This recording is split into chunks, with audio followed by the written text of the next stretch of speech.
E advogadas. Muito tem sido perguntado na advocacia sobre o advogado ter que abrir ou não o seu escritório de advocacia. E a minha opinião, ela tem um foco central aqui de quando o advogado tenha consciência se ele pode ou não abrir o seu escritório. Se ele possuir receitas que possam superar as despesas de um escritório de advocacia, é o momento que eu menciono como adequado para o advogado poder abrir o seu escritório de advocacia. E para isso, eu vou explicar um pouco o que seriam essas receitas, porque existem várias formas do advogado ter essa receita. Uma primeira delas, ele pode ter um financiador, um patrocinador em sua família que pode falar, eu tenho um orçamento de tanto para ajudar você a abrir o seu escritório e dessa maneira você vai poder assumir suas despesas. Uma outra são pessoas que possuem uma atividade e usam a advocacia como uma segunda profissão, dentro de casos de atividades compatíveis com a advocacia, logicamente. Mas o que é o mais comum que acontece? É o advogado que vive da advocacia e que chega o momento de montar o seu escritório. Aí é onde eu vou passar o que seriam essas receitas desse advogado. Pode ter o caso do advogado que já tem uma experiência anterior no escritório de advocacia, trabalhando para outras pessoas e possa ter feito o seu pé de meia, a sua reserva, que ele vai ter uma projeção baseada numa receita segura ao longo de um prazo, pelo qual ele vai poder assumir as despesas do seu escritório.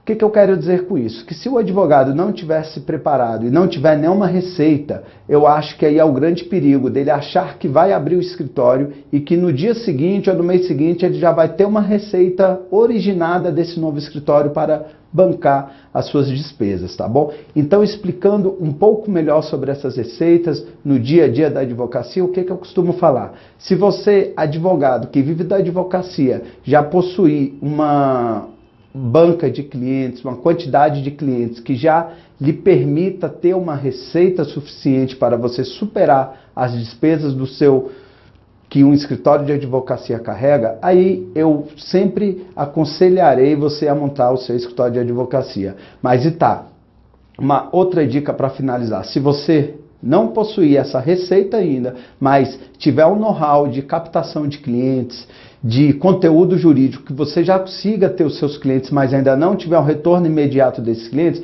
o que eu sugiro é sempre uma parceria com quem já tem um escritório de advocacia montado. E aí vai ser um período inicial que você vai precisar até mesmo para ter todas as suas experiências e já poder, nesse prazo, conseguir dos seus próprios clientes, depois arrecadar as suas próprias receitas para poder, de maneira mais segura, montar o seu próprio escritório de advocacia.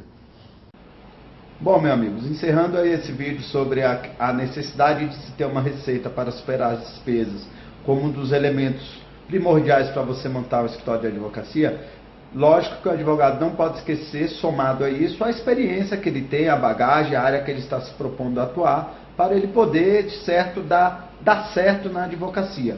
E um compartilhamento pessoal meu, qual foi a minha escolha?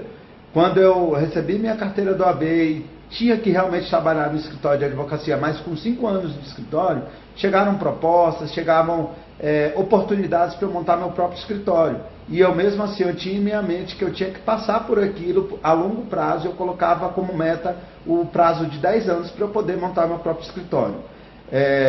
Isso veio um pouco antes, foi com quase 9 anos que chegou o momento para eu montar o meu próprio escritório, mas eu acho super necessário que o advogado tenha em mente essa experiência anterior que ele precisa ter, pelo menos no meu caso, é um compartilhamento meu, e aí é onde eu falo sempre como necessário saber ter paciência, né? Paciência, mas fazendo por onde alcançar os melhores resultados.